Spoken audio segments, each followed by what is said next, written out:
Good morning. So we are doing the Uddhava Gita, the last message of Sri Krishna. We had done chapter 13 till verse 45. So today we are going to do 46 onwards.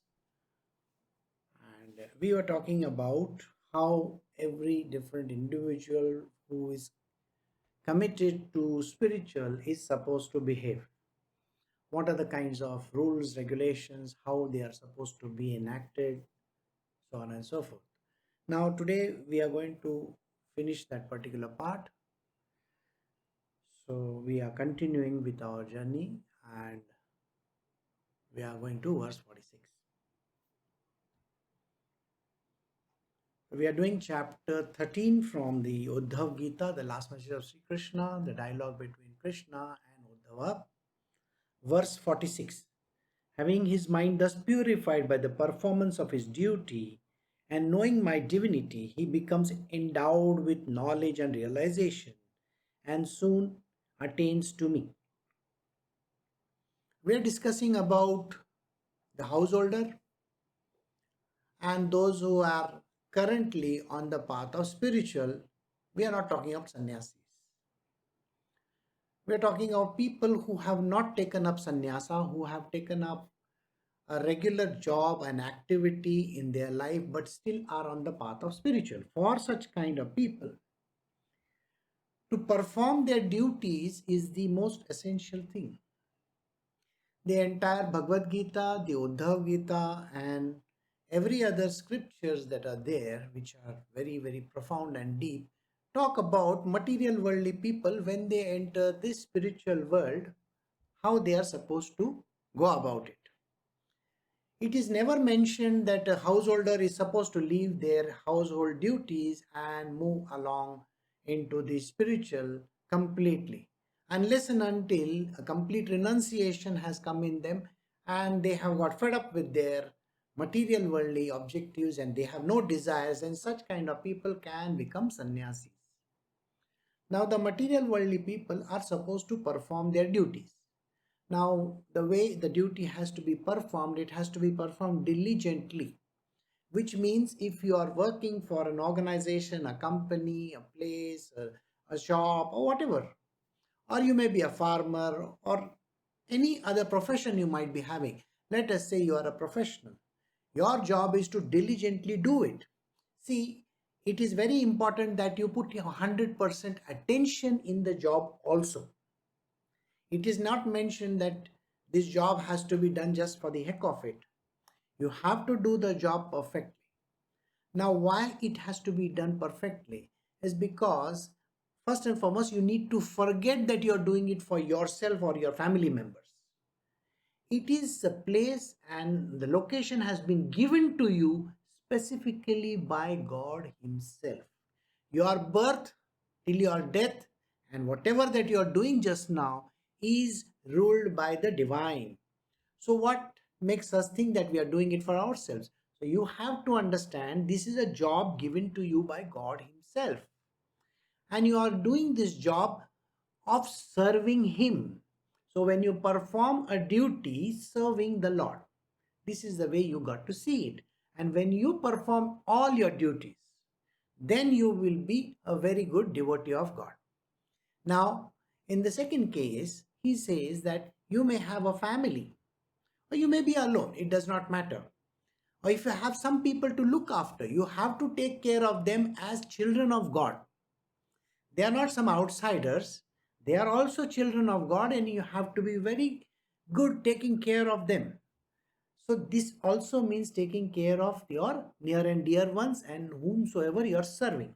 Now, the next part is even those who are needy, you have to ensure that they get what they need. Maybe food, clothing, shelter, whatever it might be. You have to provide for that.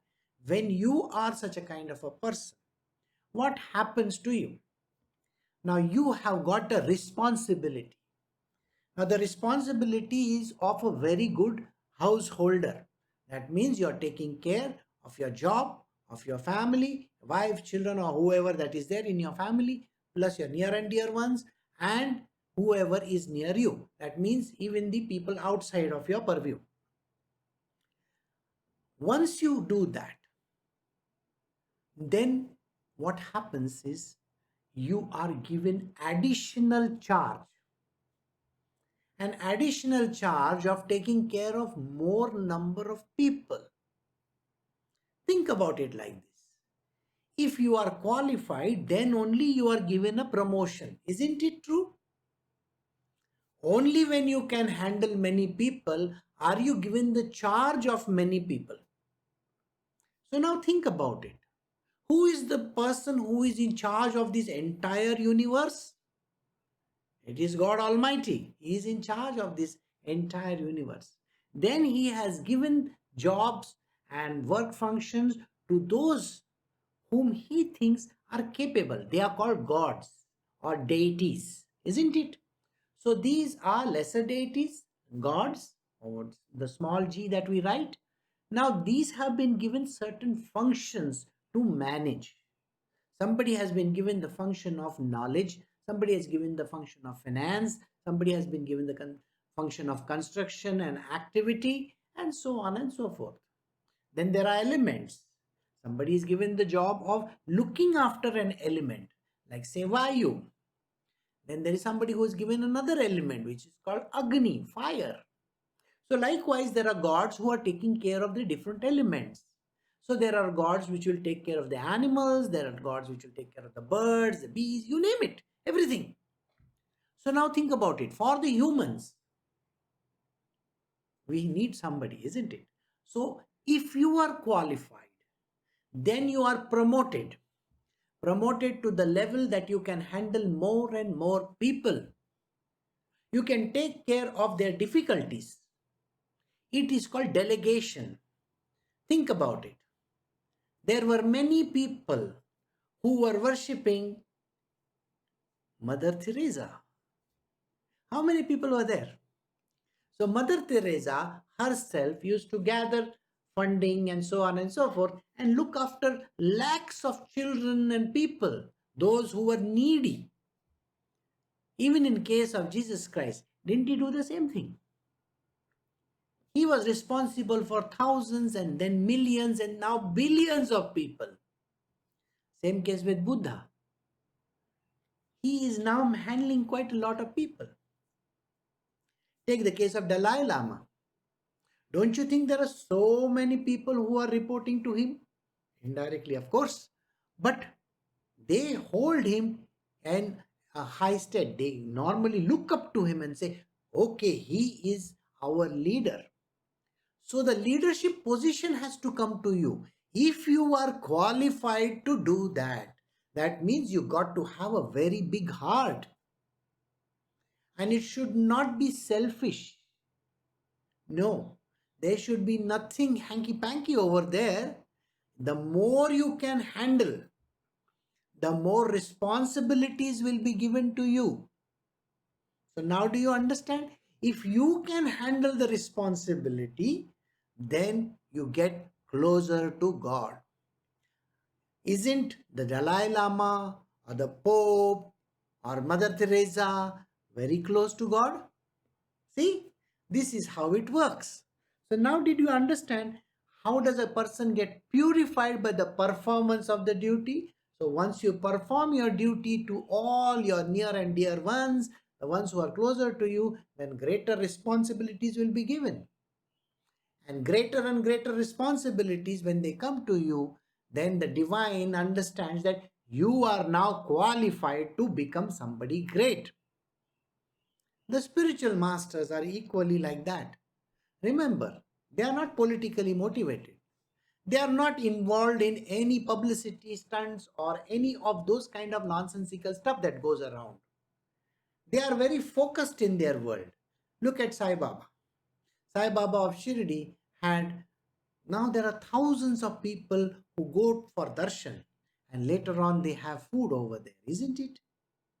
So many people are taken care of. There are lots of people who are involved in a lot of activities in Shirdi and across the world, wherever there are Baba temples. So I hope you understand this. So when you perform the duties, you get purified. And when you get purified, you will know the super boss. So he becomes endowed with knowledge, and realization of the God will dawn on him. So whoever is this person who has now such a grand job to do will definitely know the super boss. Got it? So he is directly reporting to Krishna himself. So we'll move to the next verse now, verse 47 from chapter 13 of the Uddhava Gita. All this duty, consisting of specific rites of those belonging to the caste and the orders of life, if attended with devotion to me, becomes supreme and conducive to liberation. So the person performing the rites which are necessary. Now you may ask, what does this mean, belonging to caste and order of life? This is something which you got to understand. Now when the caste is concerned, it is not talking of the casteism that is going on. Here he is talking about serving mankind. Now, in today's day and age, everybody, all the castes are determined. If you can recollect the Bhagavad Gita and the Uddhava Gita itself, Krishna says these castes are determined by the three modes of nature. So it is Sattva, Rajas and Tamas. In today's day and age, which is Kali Yuga, today we have a predominance of Rajas and Tamas. Rajas may have started dwindling a little bit, but Tamas is growing at a fabulous pace. Now, those who are tamasic people will be more on the lines of the Shudra. That means those who are the working class. And then we have what is called as a Vaishya, which is the class which is connected with finance and money making and so on and so forth. So you will find in today's day and age, we have a lot of people who are business minded. They are more bothered about money and so on and so forth. Now, this is what I am saying. So connected to the caste. This is the caste we are talking about. We are not talking about the casteism that goes around in this world. No black, white, no Shudras and all that kind of a thing is not there. He is talking about taking care of a whole load of common folks. So you need somebody to take care of the common folks. That is the meaning. Right. And the order of life. Naturally, there is an order of life. There are different orders of life which we have discussed. So there are sannyasis whom will report to a person who is in charge over there. Like that, there are different ways. If he attends to me with devotion, like I said, after doing the job of a householder or whatever that the person is doing, he is supposed to then handle everything in such a manner that he is doing the job for me alone. That is what Krishna means. Once he does that, then he is ready for devotion. So once he has become the devotee, then he gets towards liberation. So now we will do the last verse of this chapter. This is chapter 13, verse 48. So I have told you, my friend, what you asked me about, how a person attending to duties becomes a devotee and attains to me, the Supreme Being. So here, in this case, it is mentioned how a person who may be devoted to the Lord, once he does his duties, he gets the devotion of the Lord. And once he gets the devotion of the Lord, he will come to the Lord himself. So we have come to the end of this chapter. We will move to a new chapter now. We are doing Uddhava Gita. This is chapter 14. Now, this particular chapter is connected to the practice of devotion. So we are going to discuss about how devotion happens. Okay? So Uddhava Gita, the dialogue between Sri Krishna and Uddhava, chapter 14, verse 1.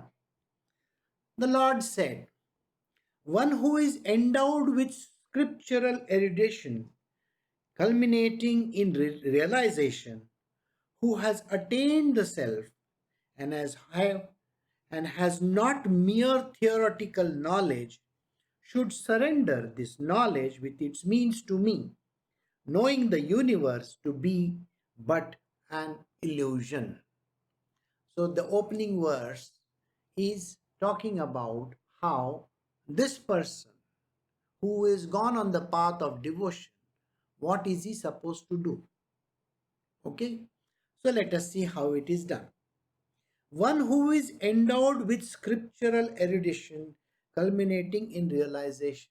Now, those who are the followers of the Sankhya Yoga. Now, once a person who is a Sankhya yogi, what is he supposed to do? He has learned the scriptures absolutely to the T. What it means is he has learned the Vedas, the Upanishads, and every other Shastras that are there, and he knows them very well. He can quote from the scriptures. He has got a fabulous knowledge of all these things that are mentioned over there. We are talking of a Sankhya yogi. Now, the Sankhya yogi has to follow a particular path. I'm sure you know about this kind of a path. We have already done this path in the previous chapters. So, let us see what he is saying. Then, the person, he has gained so much of knowledge that he has reached the state of realization. Yes, with Sankhya Yoga, you can definitely reach the state of realization. By means of knowledge, it is not so difficult for those people who are absolutely pure and clean. They can reach the state of realization. That means you have to be an absolutely perfect human being. Yes, in today's day and age where Kali Yuga is going on, it's a tad difficult to find such kind of a person.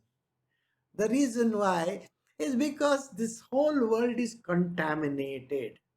And in this verse itself, you will understand why I am saying so. So, a person is very good in his erudition. He can recite the verses like this. At the snap of a finger, he is able to quote everything. You will find that he has so much knowledge that he can speak without any scriptures written in front of him. He can just keep on talking. So, this kind of a person. Now, this person has to do his meditation and yoga and all other things. All this is connected to our path of Raj Yoga as well. So once this person is doing his job of learning the scriptures, he's also supposed to meditate on the Lord. Because how much can you read? How much can you study? You see, after you have read and studied, you are supposed to go and think about it. You're supposed to cogitate on everything, and you have to see the practical application of those things. The practical application of whatever you have studied. Are you not supposed to go and apply it in the material world? This person is supposed to go around everywhere begging around for food. He's not supposed to gather food. No, he is supposed to beg for food. How many people have seen this kind of yogis, by the way? It's very rare, isn't it? But those who are begging are also involved in various other nefarious activities. I'm sorry, those those are not the people we are talking about. These are not the droids you are searching for. You know that, no? So it is exactly like that. We are talking about really the profound and deep people, those who have studied the scriptures very well. No, these kind of people are very, very rare. All right. So maybe one in a million or one in maybe 10 million. I don't know. So their theoretical knowledge is so good. Absolutely perfect. They can point out at certain things and apply that particular verse over there. They can say, oh, this verse applies over here. They will know all kinds of ritualistic activity also, because once they have studied the Vedas, all the rituals are mentioned in that, isn't it? There's a portion called rituals in that, and then there's a portion called Upanishads. That is the high brainy stuff, you know. The more brainy stuff is the Upanishads, and the part where you have to decipher a lot of hidden meanings in that. So they have this knowledge, but while doing that, these people, these rare, rare, rare birds in this whole creation, they might have reached the level of the self. They might have reached self realization. Now, once these people have reached self-realization, Krishna is saying something very, very unique. He says, this knowledge and this erudition has to be offered at my feet. Now, take all the knowledge that you have, take all the Vijnana that you have, and surrender at the feet of the Lord. You might have reached the state of realization. You might have reached the ultimate destination. Can you just chuck the knowledge? Now think about it. If I show you an object and I tell you something about it, I want you to think about what I'm saying. This is a red color pen. Okay? This is a red pen. Now tell me, is it registered in your brain? It is very much registered as a red color pen. So you will say, Guruji has shown me a red color pen. It has become a memory. Now, remove that memory and show me. Can you remove it out from your memory and show me? Please understand, it is not possible. So if you have a knowledge, can you remove the knowledge and say, I don't have it? Think about what I am saying. This knowledge which has got embedded in your memory, in your mind, in your intellect, can you wipe it clean? It is not possible. Now think what Krishna is talking about. Krishna is saying everything that is knowledge based, all the scriptures that are there, everything that you learn from the Vedas to the Puranas to the Upanishads, everything, can you come and keep it at my feet and chuck it away? So he says, all this theoretical knowledge should surrender, this knowledge and its means, to me. Knowing the universe is just an illusion. This is the most difficult thing for any person to do. Unless and until they go for a complete lobotomy. Isn't it correct? You have to go and remove your brain and chuck it away. Then only it will happen. You know the reason why Krishna is saying so? Because the moment that happens, the first thing that happens, if you have the knowledge and if you have not surrendered the knowledge, the ego and arrogance rises in a person. And then what do these people do? They look at another person. Suppose a person is asking a question, they will immediately trash that person. And they will say, no, you don't know anything. This is exactly what happens. The idea of trashing another person comes into the picture. And which way do you do it? It is done in the most derogatory fashion, with ego and arrogance literally pouring from every part of their body. First and foremost, these people will be dressed very grandly. They will profess fantastic knowledge. They will give you all concocted stories, stories which are not even there in the Puranas. They will come up with stories which are never existing, because they are very good in their knowledge. So naturally, you are bound to think that whatever they talk about is very, very true. So such kind of yogis, even if they have reached the state of realization, the last step they have not done. They have never surrendered their knowledge to the Lord. And that is their downfall. They will never reach that destination at all. So please understand this. The biggest test for a person who has just reached the state of realization is the chucking away of that knowledge. So no memory has to be retained. Nothing. So such kind of people, you will find them as a madman or a child. They are the Paramahamsas. The first thing when you ask them a question, let us say you met a Paramahamsa and you ask them a question, do you know how they begin? They will say, I really don't know the answer. I don't know about this. Can you understand why they say, I don't know about this? So that their ego is not visible to the world. The ego has to be subdued. There should be no arrogance in a person.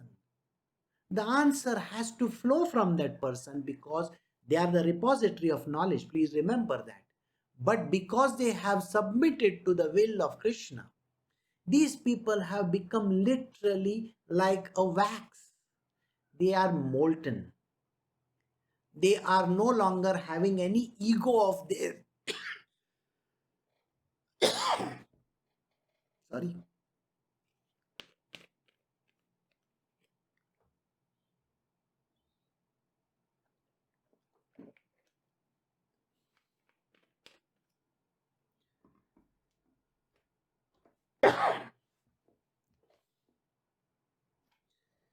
So coming back, there is no ego anywhere for these people.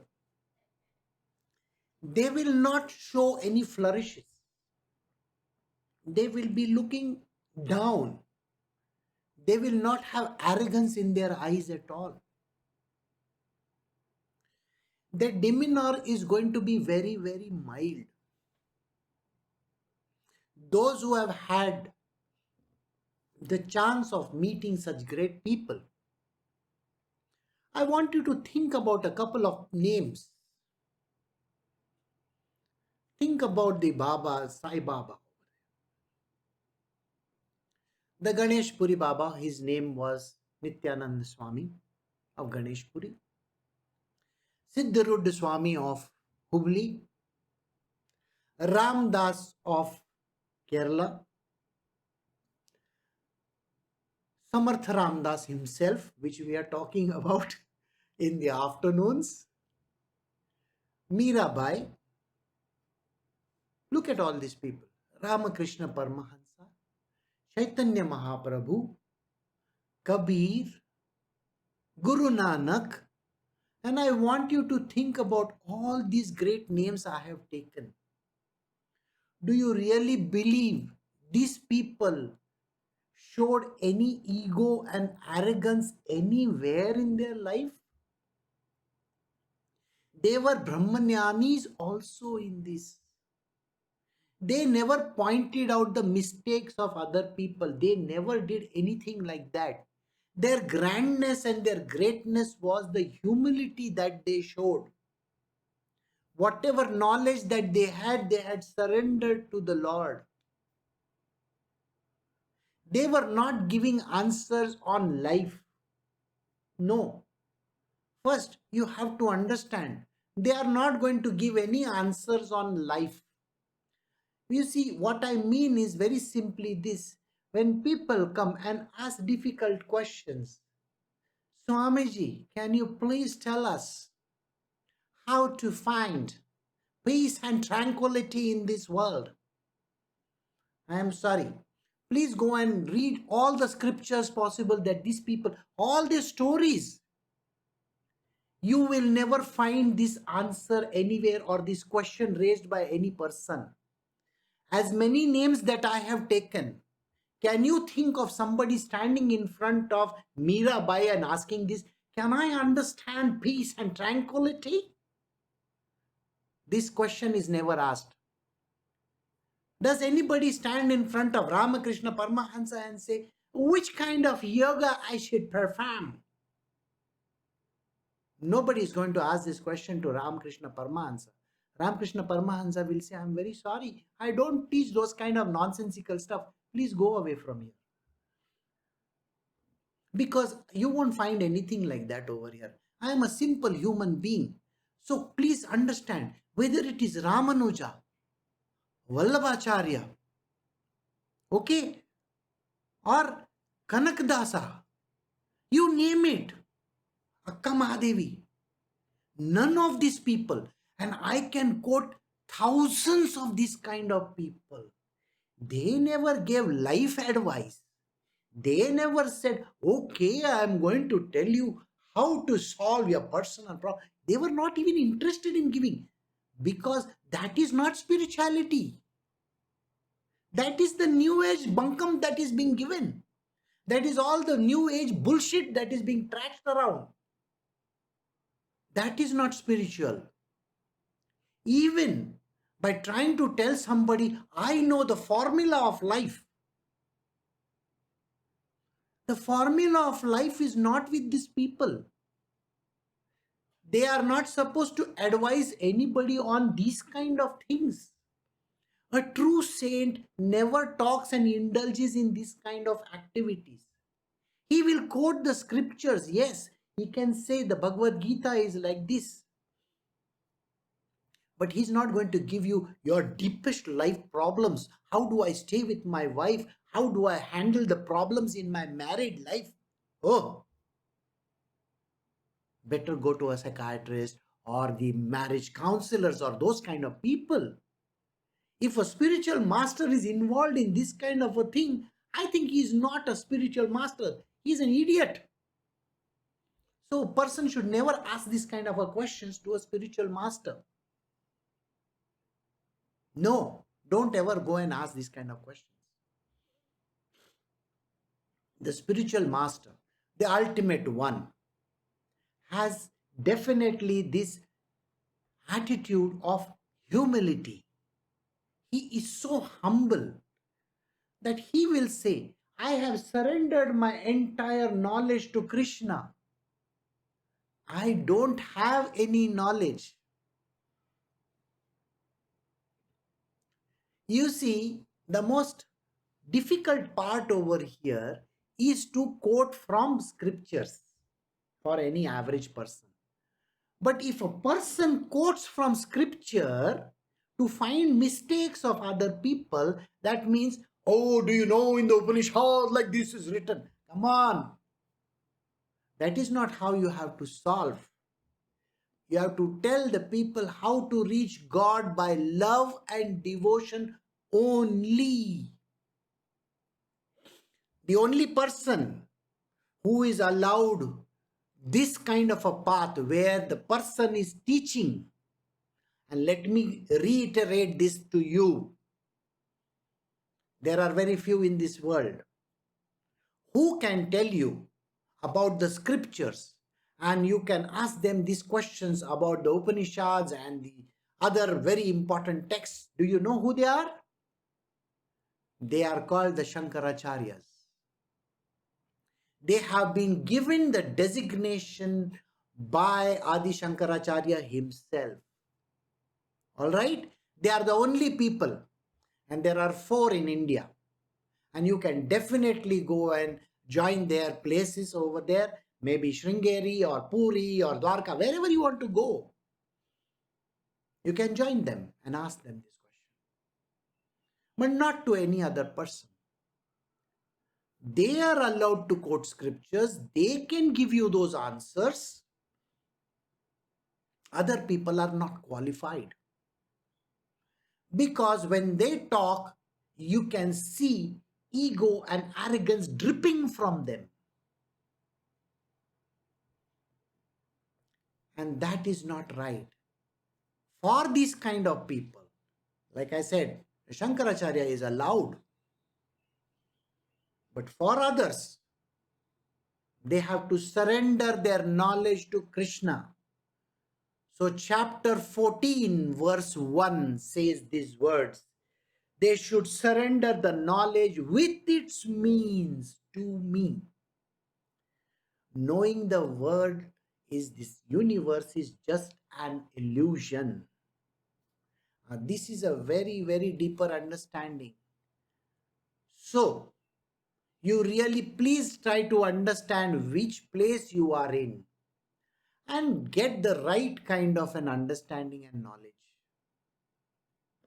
The path towards the divine is through humility and humbleness only, not through arrogance and ego. Got it? Right. So we'll move to the next verse. We are doing chapter 14 from the Uddhava Gita, which is from the Bhagavatam. This is a dialogue between Sri Krishna and Uddhava. Verse 2 from chapter 14. For I am the desired goal of the jnani and its efficient means. I am his worldly prosperity as well as liberation. There is nothing else but me which is dear to him. So those who follow the path of Brahmanyana, those who are following the path of Jnana Yoga, what is their job? Their job is to study everything very deeply, and after studying it, reach the state of the self by means of sadhana, by deep meditation. And once they reach over there, their job is to take their knowledge and its contents and whatever that they have and submit it at the feet of Krishna. This is what they got to do. Because Krishna is the ultimate goal of the jnani. This is a very, very deeper thing. You have to know this. Even if you are studying the Brahmanyana, after studying the Brahmanyana, you cannot say that there is no God, that there is only the Brahma, that there is only the divine unmanifest. No, you are not allowed to do that. Because this scripture is from the Bhagavatam. Even if you have the highest knowledge in the world, the knowledge has to be submitted to Krishna himself. For I am the desired goal of the jnani and its efficient means. What does it mean, efficient means? It means that after you have surrendered these things to me, then I will tell you what you are supposed to do. You cannot do on your own. You don't have the right. Those who reach the Jnana Yoga, the ultimate destination of becoming self-realized or liberated, do you know what is it that they are supposed to do?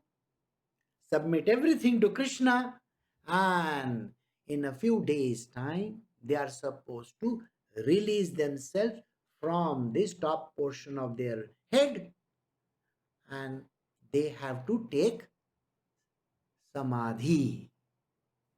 That is all that they are allowed to do. Now Krishna says, if I don't want you to take a samadhi and you have submitted to me all this knowledge, I will tell you what you can do for me. Now be my tool. It is only when Krishna himself sanctions this that a person is allowed to do what Krishna has sanctioned. So now after this, after you have reached the state of realization, I can tell you what you can do. And it is only when the divine command comes that a person can take up the activity which is prescribed.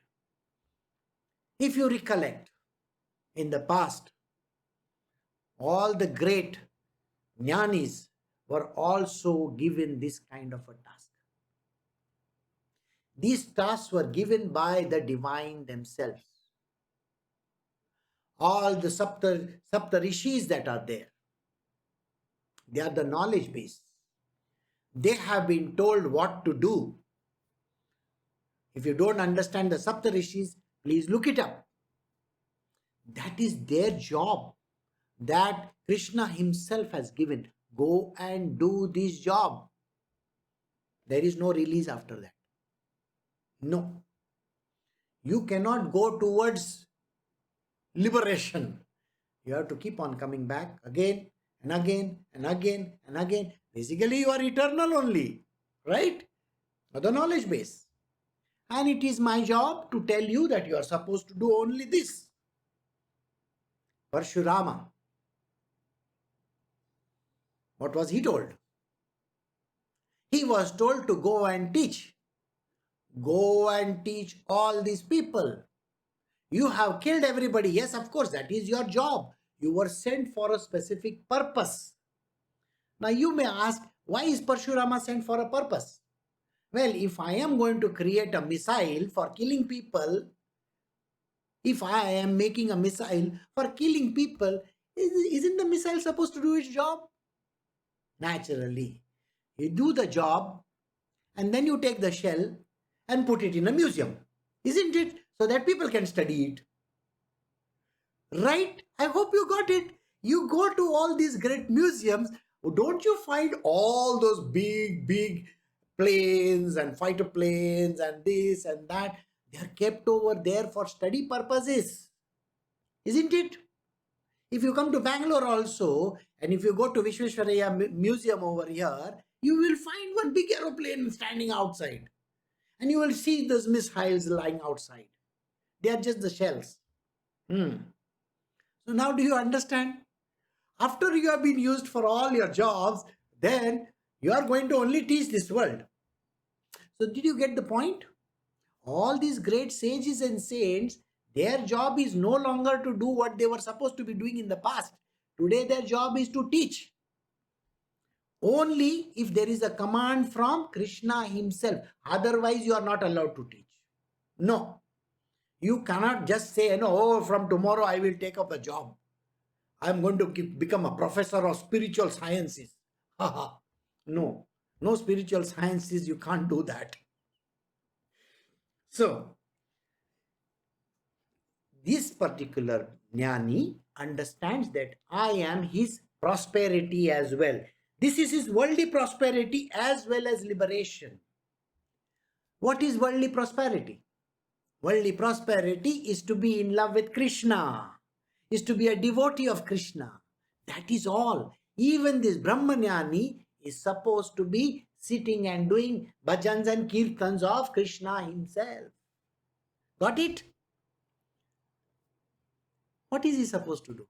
Only propagate the name of Krishna. What do you do by doing all these bhajans and kirtans and talking about Krishna? You're just supposed to propagate that particular thing. So exactly, have you noticed that even in Christianity it is the same thing done? Jesus Christ was talking about his Father in heaven constantly, even till the end. Isn't it? So even after he came back, his resurrection, he spoke of the same thing. That is his job, to talk about his own Father. Likewise, here also, if you have become this great person, your job is nothing but to talk about him only. And which way? Love and devotion. That's it.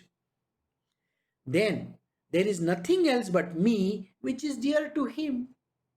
So for this Brahmanyani, for this Jnana Yogi, nothing else matters except being a devotee of Krishna alone.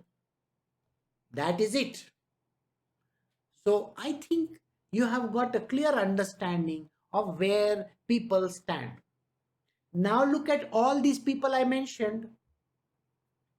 You remember those few names that I took in the beginning? Now let us go back to those names again.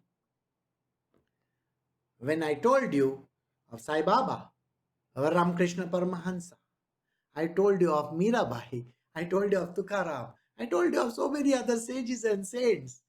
Even if they reached that Brahmanyana, they had to surrender to Krishna, and after that, just take the name of Krishna and live the way they are supposed to. That is it. Beyond that, nothing else. So we'll move to the next verse. This is chapter 14, verse 3.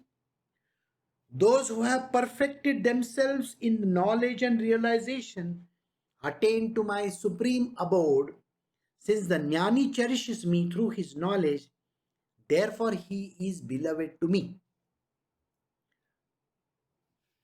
So if you have attained Brahmanyana and you have surrendered yourself to me, giving all your knowledge at my feet, you have surrendered totally without any ego or arrogance. All the knowledge and its means, everything that you had, you have put it at my feet. When you do that, then what happens? Then I will tell you what you're supposed to do. And after you have finished doing what you're supposed to do, then you have a direct entry towards my heaven. You know, my heaven is called Golok Vrindavana. So all you sages and saints who have absolutely no ego and have surrendered their knowledge to me, you are a Brahmanyani and yet you are nothing right now. Did you get the point? Yet you have become nothing right now. Such a kind of a person has got a direct passport to my divine abode. So these people are entitled for entering the supreme divine consciousness. That is called the second divine unmanifest, or the one that I stay in. So Krishna says, those who have perfected themselves in the knowledge and realization attain to my supreme abode. The supreme abode is not anything lesser than the first divine unmanifest. It is higher than that. The first divine unmanifest is called the Parabrahma, the Brahma as we call it. We have been doing it in the entire chapter before this. The Brahma is the first divine unmanifest. This is called the second divine unmanifest, higher than the Brahma, because somebody must have made this Brahma, isn't it? So I am the one who made the Brahma. So you can come to my house. That is called my supreme abode. Supreme abode. I am the super boss of everything.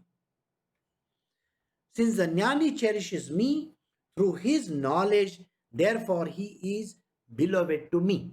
So because he cherishes me so much, he loves me so much, he is a devotee of mine. Remember, he was a Jnani, now he has become a devotee. So from jnana to devotion is this direct path. When you surrender your knowledge to God, that is a time you become a devotee of mine. And when you have become a perfect devotee of having absolutely no ego of yours, then you have got a direct entry into my supreme divine consciousness, which is the second divine unmanifest, which is also my divine abode. So you can come and join me over there, because you are so much beloved to me. All right. So we'll move to verse 4. Uddhava Gita, chapter 14, verse 4. Austerity, pilgrimage, repetition of the mantra, charity, whatever else is sacred, cannot improve that perfection which springs from even a modicum of realization. We are continuing with the same Jnani. He has reached the state of realization. But the realization can never be obtained by these other means when a person is austere. No. Austerity is not something that you got to learn. You got to be austere otherwise also. It is mandatory. Please don't think that, oh, I was austere, that is why I should get to Krishna. No, no, no, no, no, no, no. Austerity is the basic requirement. Pilgrimage is a must. You have to be austere. You have to go on your pilgrimages also, which means you have to go and visit all these beautiful places. But that will not give you me. No, realization is not going to come through that process. No. If you are visiting all these places, you are a Jnana Yogi. But when you visit these places, don't show your ego over there. You see, I think it is very important that you should not show your ego over there. You can't stand over there and look at all your people. See, these people are following me. No, you can't do that. You're not allowed to. You can't show that you are somebody great when you visit these places. I still remember a very beautiful incident in the life of, Chaitanya Mahaprabhu. Now, Chaitanya Mahaprabhu is a person who is the avatar of Sri Krishna himself. He had taken Radha's avatar, by the way. So when he came onto this earth, he was visiting Puri, Jagannath Puri. Okay? So when he visited this temple, he did not go around saying, I am the greatest of the gods, you look at me. No. There were thousands of people in the temple. He was standing right at the gate, far away. He was doing like this. You see, I'm sure if you have seen Chaitanya Mahaprabhu's photograph, or photograph you can't see, but an image, you will always see him raising his hands. Isn't it? That is the way. The reason is because that God's image is so far away. That is the answer. So he was standing right in the corner over there. The chief priest of that temple, while he was doing the puja, he looked behind and he saw the Lord himself standing over there. And he called out and he told the people, can you please allow him to come in front? And that is the way in which Chaitanya Mahaprabhu came to the front. This is written in Chaitanya Mahaprabhu's Charitamrita. Please go and read it over there. He came over there. The priest of the temple then performed all the rituals, the rites, whatever pujas that were there, he performed them. And then requested Chaitanya, can you please come and stay in my house? Now this happens. Now I will tell you what was the significance of this. The significance is that you don't go and show your arrogance and ego in other places, not in any pilgrimages, nor with any other person. You don't go about showing that you know everything. It is the Lord himself has to recognize. Whoever is there has to recognize you. Not because of the garments you are wearing, not because of some peta you have put, not because there is a whole load of followers. No. The recognition has to come from there, from the divine himself. The recognition comes from there. The Lord comes in the form. He tells that priest over there or the temple person over there, saying that please welcome this person. And that welcome is not like a pomp and a glory and all that. No, it's a simple welcome. Person is called. Whatever that is to be done is done. The prasada is offered to this person. And from being an incognito, he goes away from there. He never tells you that he has come. Please remember this. You will find that all the great sages and saints, they too had visited all the holy places. When we talk of Ram Das of Kerala, when I talk of Siddharudha Swami, I spoke about Swami Nityananda of Ganeshpuri. When I was telling you about Sai Baba, when I was telling you about Ramakrishna Paramahansa, when I was telling you about Mirabai or Tukaram, or for that matter any of these great sages and saints, they too visited holy places. But they didn't go about tom-tomming that they are some great people visiting these holy places and they have gone on a pilgrimage. They never said any of those things. They went to these places as a non-entity, incognito, absolutely incognito.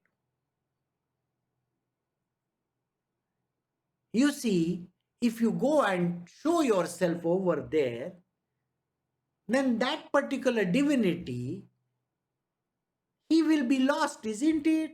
You have to give that divinity the credit. If I am visiting Tirupati, I can't just go over there and make him a lesser person, can I? No. If I am visiting, Badri Kedar, I cannot go over there. I am the greatest of the person in this world. I brought 100 people with me. You can't go and do that. You have to go incognito. Without anybody, maybe. The Lord himself will recognize you because he knows who is coming to visit him. And it's only with love and devotion that when the Lord sends his person and says, welcome, sir. Come to my humble abode. That is the way of welcoming. Got the answer? So this is what he says. Pilgrimages have to be done this way. Repetition of this mantra, all this, whatever I am saying, can never actually take you towards realization. You should know this. But these are the things which have to be done. There is no, can I omit this? No, you got to do all these things. Pilgrimages you have to do. Repetition of the mantra has to be done. Whatever else is sacred, that also you got to do. But it cannot give you that perfection. No, it cannot improve that perfection which comes from a person who is realized. Whatever pilgrimage you may do, but when you visit a realized being, just when you touch the realized being's feet, then you know you have the highest of the grace. This is what he means. By repetition of the mantras, you can keep on repeating mantras, doing all kinds of yogic activities. That is not at all going to give you any realization yourself. But when you go to meet the realized being, he is higher than all this put together. He is higher than the pilgrimages. He is higher than the austerities that you perform. You may be doing all kinds of sadhanas, whatever you are doing. But when you meet a realized being and you submit to his will, at that time you have reached the ultimate grace of the Lord. Because remember, in the previous verse, I told you very clearly, it is when these great people have submitted their knowledge to the Lord, then they are entitled for whatever that they have been trying to get. But there should be no ego when you have reached the destination called realization. All your knowledge has to be put at the feet of the Lord. And this realized yogi should be a devotee of Krishna himself. This is the criteria. So when you meet such a devotee, at that point, you should know that any other thing that a person is doing is anyway not going to take him towards realization. But the grace will flow from this kind of a yogi who is Sachidananda and already anointed by Krishna himself. So we have come to the end of verse 4. Next time we will do from verse 5 onwards. So take care. You have a great day ahead and I will see you all in the coming weekend. Bye.